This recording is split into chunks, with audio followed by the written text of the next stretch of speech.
മിണാലൂർ കുറ്റിയങ്കാവ് ക്ഷേത്രത്തിന് സമീപത്തെ റെയിൽവേ അടിപ്പാതയിലേക്ക് ഉയരമേറിയ വാഹനങ്ങൾ എത്തുന്നത് തടയാൻ അടിപ്പാതയ്ക്ക് മീറ്ററുകൾ മാറി സ്ഥാപിച്ചിരുന്ന ഹൈറ്റ് ലിമിറ്റ് ക്രോസ് ബാർ വാഹനമിടിച്ചു തകർന്നു.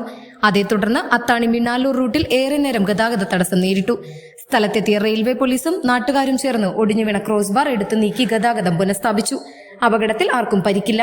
തമിഴ്നാട് രജിസ്ട്രേഷനുള്ള ഉയരമേറിയ ചരക്കു വാഹനമാണ് അപകടമുണ്ടാക്കിയത്.